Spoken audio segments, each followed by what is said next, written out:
Okay, we are back with And with an E, Season 2, Episode 7. I'm really excited to get into this one because far and away this is the one that the most people have said specifically that they're excited to see my reaction to. I have no idea what that could mean, but I'm dressed for the occasion. This is my look. You know, we got some crushed velvet, we got some old-timey drapey vibes. I know it's scandalous to show shoulders, and that wouldn't be allowed. And my braid hairdo in homage for And with an E today. Again, the only thing that keeps me going is reading comments and people being like, oh my gosh, can't wait for the next one. And then I'm like, okay, I'll do the next one. That's literally why I make these more than anything else. And I'm so glad that it's gained some traction and that like the right people have found it through the algorithm. And welcome. But definitely if you like these, please let me know. I do have a Patreon, which will be linked in the description below, where I have full length, uncut, unedited reactions to And with an E, so you can watch the whole episode along with me and you'll get it earlier than the YouTube edits as well. But other than that, I kind of just want to jump right in. So let's go for And with an E, Season 2, Episode 7. Me just 2 seconds ago. That's genuinely triggering. That is genuinely triggering. Bobby pins are so crazy. I also think I might just still not know how to use them correctly. No! No. Mm-mm. Marilla being sick? No.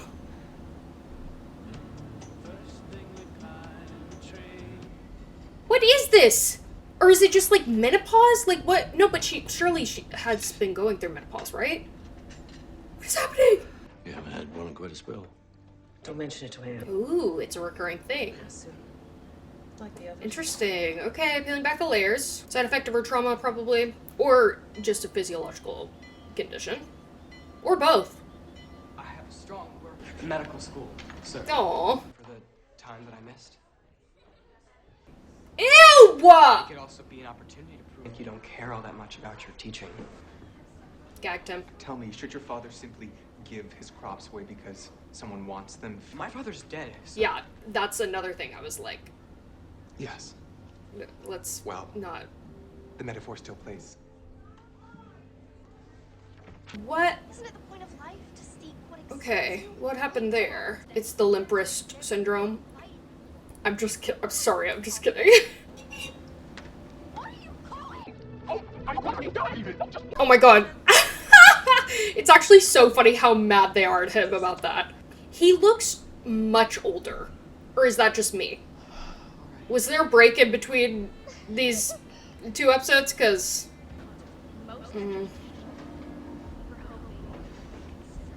I'll leave it to you, Michael.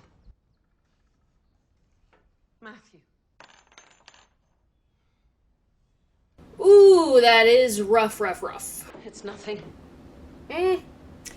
We've spent the majority of the episode carefully establishing that it is indeed something, Marilla. So I have an inkling, just a hunch, that it is something.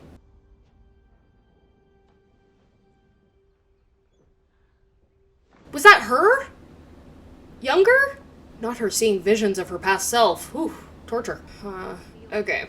Probably her taking care of her mom after Michael died. So it's probably both. It probably is a physiological condition brought on, in fact, by her trauma.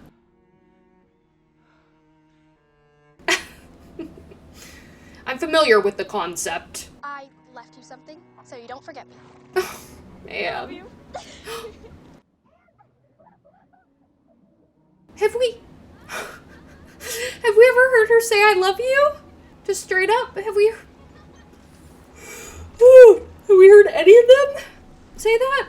I mean, of course they do. Like, it goes without saying. We know they do. And I think they know they do as well. But there's just something about it being said. But especially not in a way that's, like, making a big deal of it, but in just such a, oh, period. Someone get me on a period drama, please! Or somewhere like this. Get me in this architecture. Get me in this time. Get me in these costumes. The flowers. It's giving Bridgerton. It's giving historical romance. It's giving period drama. It's giving... She's giving Lady Danbury right now, I have to say. Like, someone please let me be in this time. Please. Shut when you think about it. Oh, those flowers are so gorgeous. Ah! The pillars. Oh! I'm sorry. I genuinely,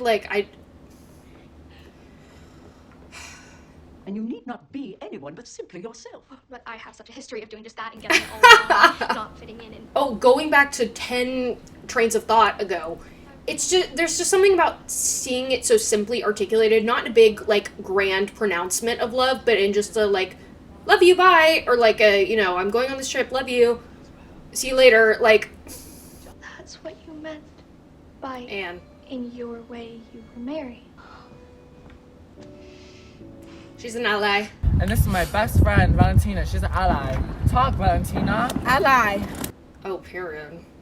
We love, whatever that is. Clownery, mimery, eccentrics. And I'm living for the inclusion and the safe space that has been created in this bus. Oh my god, there's a jester. Oh my god, it looks like there's people from different oh my god, men wearing makeup. We love to see it. People from different backgrounds, ethnicities, men wearing flower crowns. Me win! Your music. Career, dear. Your piano. She's like, I can have a career? She's having a breakdown over this. She's like, I've never considered. Diana is not well equipped for this. While I was up, I remembered I had this. Can I be one of the girlies now?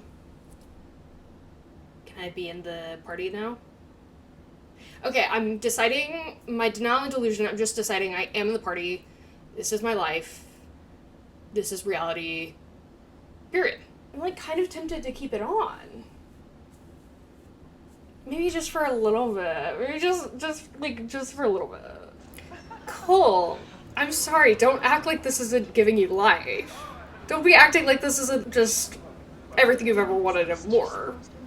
Oh my god, look at us, we're all twinning. I've been conversing with flowers my whole life, and it's the first time that one has spoken a word. Happy I could be of some service. Oh my god, that is so funny. Greeting, Joe. I was gonna say Diana's gonna be shook. Gay? But I think part of Diana's, self-discovery is maybe she's somewhere in the middle. You know what I mean? Maybe she isn't quite fitting in with this crowd, but it doesn't mean that she fits in with the opposite side of the spectrum either. You're both gay. You are gay! Talk about being gay and stuff. She had this extraordinary range of emotions. Life had so many colors through her eyes. How beautiful. Painted my world. What a beautiful way to perceive somebody. She was the first person with whom I didn't have to hide. That sounds like a miracle.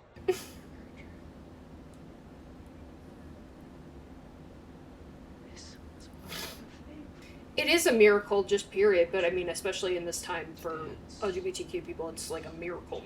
But I feel like even just finding that alone, no matter who you are or what you are, it's just it is a miracle. That was such a beautiful way to view her and to eulogize her, but it also just, so beautiful about what it says about relationships and how people can make you better. Her talking about being closed off and not having a range of emotions, and her world is painted forever.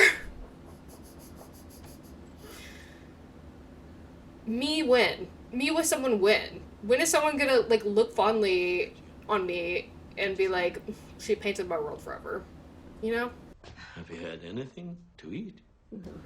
Marilla, you little liar, you have been in the depths of despair. I'll push yourself. And it has prevented you from eating before. The little lies we tell ourselves and others. Marilla? No, don't make a fuss. Girl, you just fell down a flight of stairs. I think he can make a fuss. But Marilla is so the type to be like, no, don't make a fuss. She, gets an arm chopped off. She'd be like, don't make a fuss. Don't be dramatic. Open, please. Why won't she get out of Yeah. She misses Michael. But it's been a year. Doesn't she love us too? Of course. That is so rough. Ugh, that is really, really... Because before, if I went blind or wound up an invalid, it wouldn't have mattered. Because now she has Now Anne. there's Anne to think of. You listen now. Hers was melancholia, I and couldn't bear it if I can. I won't be a burden to Anne. Oh my god, my mind is racing. There's so many thoughts I'm having. rest now. This'll pass. Matthew's trying to be strong for her, but I find his tone in particular interesting. There's something of an immaturity to it, almost. Blind optimism, or like refusal to see maybe reality. Like, no, you'll be fine. You'll be fine. It'll be fine. You know what I mean? That type of thing, which does feel very kind of like childish, which again goes back to their stunted growth in that time. I actually don't think a lot of the behaviors and tendencies that they have are necessarily mature. Tayana's recontextualizing. She's looking back. She's like, I guess it was a little sus when they looked longingly into each other's eyes. I guess that might have been an indication. He's like a little kid. Yeah, I was gonna say she turned into his mom pretty much. Is Matthew... Oh my god, it's the same blanket! Marilla? Can't draw the way I used to. Sculpt. It was everything to you. Find an alternative method. One gets to take moments of hardship and heartbreak and channel them into something that makes a sad boy feel less alone at home. That's very beautiful. Art. There is no straight path in art or life. No straight path, you say? I'm picking up what you're putting down. Have you ever heard a thing said for the first time, yet it made such magnificent sense? It's as if you've been waiting to hear it all your life. What you just said, period. It's unnatural, Anne. Not the internalized homophobia. If your aunt lived her life... She's processing. I think it's spectacular. There's so much more possibility. That's a very interesting way to look at it. And true. I had a lovely time at the party last night. Oh, he's such a sweet, precious baby boy. I want to thank you. Just take the ending of someone's life to teach you that life is short. That's a great point. Puts things into perspective for sure. I think I'm like you and Gertrude. Period. Love this duo. Love these characters. Period. We love to see it. Thank you. Bless him. He can't do anything. Nothing like a woman being out of commission for a man to be like, oh, I don't know how to do anything. Damn. Let me help you. For real, girl. To not let me try to do anything for you. I don't need... No, it's the least that I can do. It's my fault, too. It wasn't just her. That you were robbed of your life, your possibilities. I wasn't just by her. It was me. I had to stay here and take care of me. Otherwise... Otherwise, nothing. You think I feel an ounce of regret about that? She didn't choose to fight it. She'd lost a child. She had other children. Both are so valid. We all lost Michael. No, but think about if you lost Anne You now. lost. You are stronger than our mother. It's not necessarily about strength. I suppose I hardened some. To cope. Some? You suppose? Look at us. Gabbing on. So I'd like the Cuthberts. Took Anne Shirley Cuthbert to make the Cuthberts a gabbing A bunch. certain redhead might be, but listen, whatever we're facing, I know she'd love to see you. I just wanted to see you. Come in, please. What happened? Little mishap. It's nothing. Thank you for the portrait. I still missed you very much, but it helped. You missed me?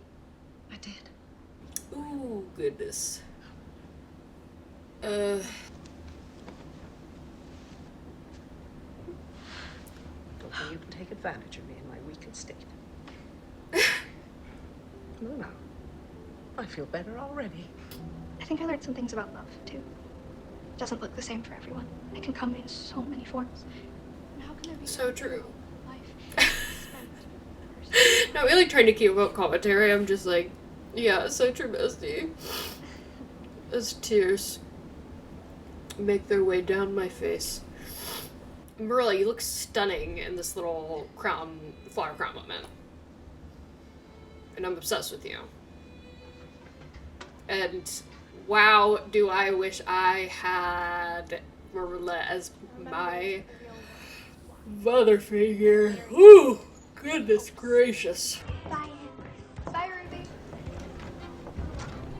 I need more Ruby. I miss Ruby. The good doctor? You'll get there. If you go where your passions lead you. It's gonna be Cole in there doing his art. Hello. Mm-hmm. Hello. You know, that thing is a little terrifying, but I will give you a learning curve. You know what I mean? Well, I do see why people were excited for me to react to this episode. There's a lot there. The backstory of Matthew and Marilla. Well, okay, I'll go first. Just the introduction of new people and new lifestyles and new schools of thought from Aunt Josephine's party. One, I want to be there so bad, and I just might have to make an identical party or something, because it's give me more life than I've ever gotten in my entire life. See, when I say, like, why can't I live in old times, I'm like, why can't I live in Avonlea old times? You know what I mean? Like, specifically. Because then I'm like, but rights of women. Not that they're, again, plentiful now. Anyway, I think it was a good thing for both Cole and Diana to go to that party, to have those discoveries. I think Diana, to me, my interpretation is that she might just fall kind of somewhere in the middle. I think there is a lot of Diana that is inherently a little bit more reserved. Like, I think that is who she is. I don't think that her natural inclinations to not have that much of an imagination or to be more traditional are necessarily bad things about her. Of course, there can be bad things that come from those ideals, but I think that's just kind of who and how she is. That's her personality. And at the same time, I think she could do with a little bit more of eye-opening, and like seeing the world and seeing different perspectives and learning and growing and changing and expanding upon what she has been taught. But again, like, I think she felt a little out of place at certain moments, which was interesting. Because again, I think she does fall somewhere in the middle. She's not as peculiar as you could say that Anne or even Cole or Aunt Josephine are in this society in particular. She is a lot more, she fits more of a traditional image. And again, I don't think that's a bad thing at all. But I also don't think that she's fully at home in the opposite side of the spectrum of that, where it's like very strict. It's similar to her friendship with Anne. Like, the introduction of someone being so free is good for her to kind of, like, the pendulum to swing and to find a balance in that. And it was good for Cole to go there because, period, he found his icons, he found his legends, he found his family, which of course is very, you know, at any time, for anyone, chosen family, found family is so important, community. But especially for, you know, marginalized groups like LGBTQ people, especially in this time, to find like a safe haven like that is so awesome for him. And not even just in the LGBTQ sense, but just artistic expression, things of that nature. Like, and it did get him out of the rut that he was in at the beginning.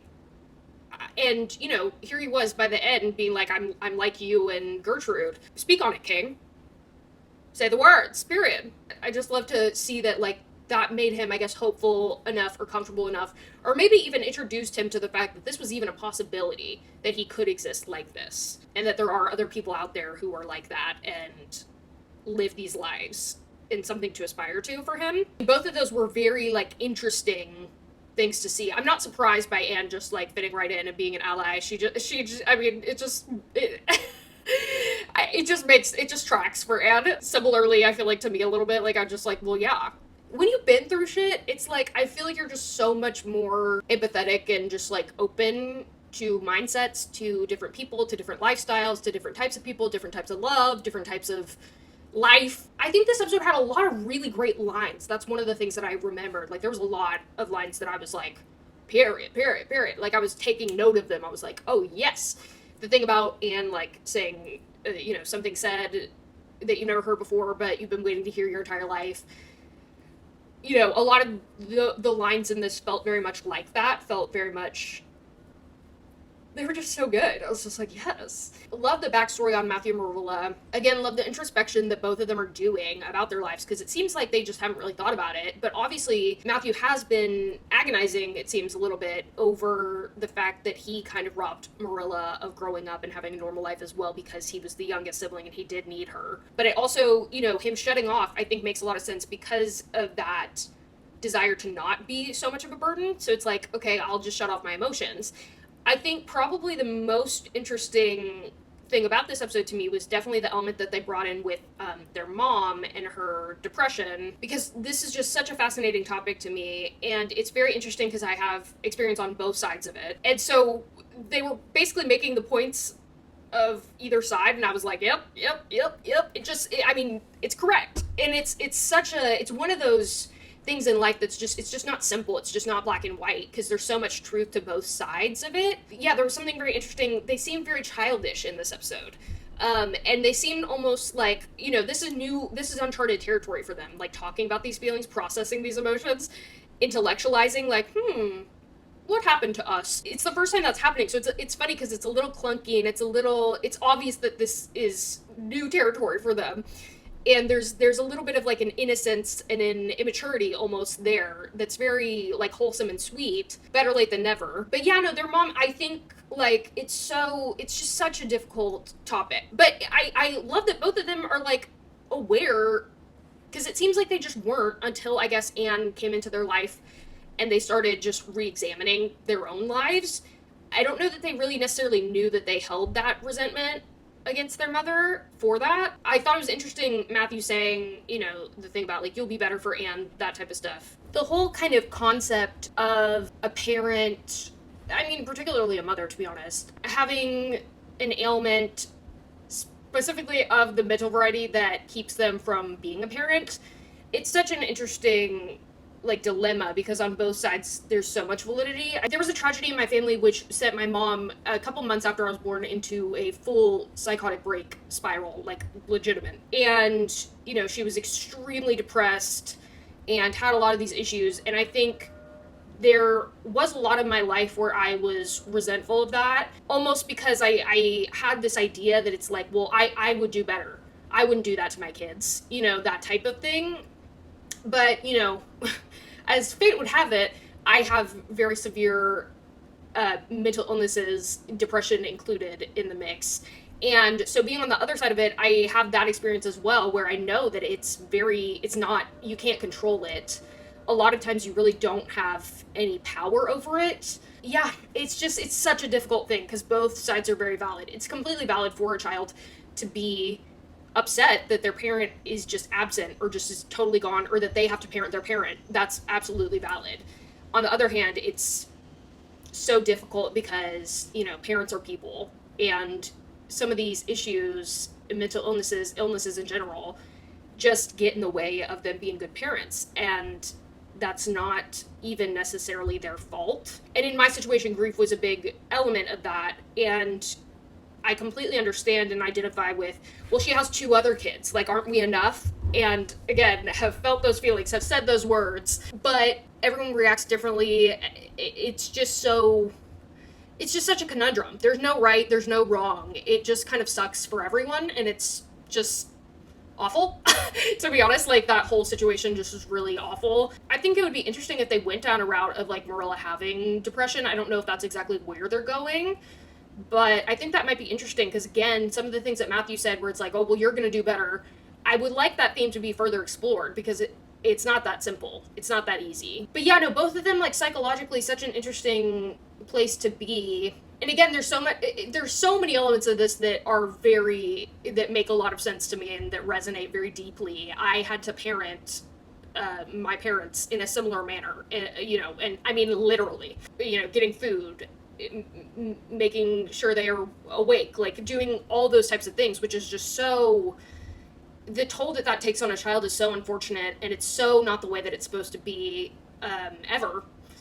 And the damage that can have long term on the child who has to be the parent, or has to grow up really quickly, or has to parent their parent, is significant. And so a lot of like the repercussions of that with Marilla's just kind of, she's just very closed off, not in the exact same way that Matthew is, but just, oh, she said it too. She said, like, I toughened up, something like that. That's a very common response that you see, and it makes a lot of sense, like, going backward that trajectory with Marilla, and it's interesting, like, doing it now, because we meet her one way, we see things slowly unravel as Anne comes into their life, and now it's like doing a full wraparound again, and so you're seeing a lot of different aspects and elements of it, where it's like, okay, this is how she was beforehand, this is how Anne has made her in the meantime, and now going back and seeing what made her who she was in the first place, which I think I, already kind of inferred a bit about, and it's not surprising to me at all that these things are, the reasons why they have these issues. And I guess you could even just say personality traits, like them being closed off, them not really talking much, them not being that outgoing or that talkative, them being very, like, busy and occupying themselves. That all, again, those aren't necessarily issues, they're just traits that can be adopted in order to cope. But, you see that a lot with Matthew and Marilla, and so it's nice to get some of those, like, lines kind of colored in a little bit more, just filled in, get a fuller picture. What I think most interesting about it is that they're just now starting to, like, psychoanalyze themselves. It's literally, I think they've been in, like, denial about a lot of this stuff before Anne came into their lives, and they've had kind of no choice but to contemplate these things since Anne has come into their lives. And that, I just think it's very interesting seeing, grown adults in their, I'm assuming, 60s, for the first time in their lives, contemplate their lives and their history and their trauma and their selves. Like, that is just so fascinating to see. And again, both those actors are doing a really great job of doing that. And again, bringing, like, an element of it that's very, I feel, childish, and not in a bad way, but in a very intriguing way. It's very interesting to watch. It's like, very interesting, these states that we're reverting back to. Yeah, I just love that for them. I love that Anne did that for them. There's a lot more. I don't really have the time to, like, get into it. I'm sure I could do a deeper analysis if that is requested or wanted. But yeah, no, this was a great episode. There was a lot of different things introduced, a lot of themes being revisited that had been brought up before, a lot of expansion on characters. Again, another thing that struck me about this episode was just the character arcs and the growth and the parallels. Like, I think what got me very emotional at certain points was just thinking about, started from the bottom, now we're here. Like, it's like where we came from in season 1, in episode 1 even. There's so many parallels now, and things are just so unbelievably different. And again, it's just good character development, good arcs, good growth, good writing. Chef's kiss. And yeah, also some focus on, like, identity, like who are we gonna be? There's some of that coming into the mix a little bit. Cole with being an artist. I think Anne, likely they're hinting to her being a writer, and it seems like Diana doesn't really have any kind of idea about what she might want to pursue, like, career-wise. It's, like, never even occurred to her. Gilbert's decided that he wants to pursue medicine and be a doctor. So it's very interesting that these, like, they're being solidified into these next steps of coming of age, and how that wraps into their personalities and where they fit in the grand scheme of things, and how they're being challenged and helped to grow. And I love seeing the development of all of them in that. Yeah, Matthew and Marilla have a very sweet relationship. That's another thing they just do. It was very, I feel like, touching to see Matthew be so animated about his distress, honestly, about, like, stealing that from Marilla. But also, it's so funny because both of those reactions, the reaction that she has that's then like, I don't regret it for a second, so immediately, so assuredly, they're very much in line with both of their personalities. But at the same time, it's like a very much, like, further evolved, enlightened version of Matthew and Marilla that are coming from these places and, making these conclusions and observations and, changes in their lives. But yeah, I just love all these characters. I don't even know what to say. It's just, like, such a big fat period. I am intrigued by the Diana thing. I wonder where they're kind of going with that, and if my interpretation, or, like, maybe my hunch, is accurate. Love seeing Aunt Josephine again. Give me more of Aunt Josephine and Cole. Yeah, great episode. Great episode.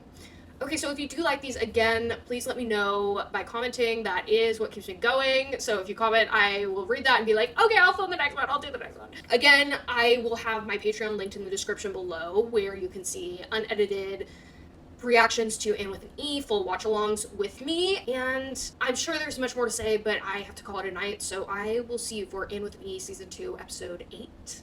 Bye!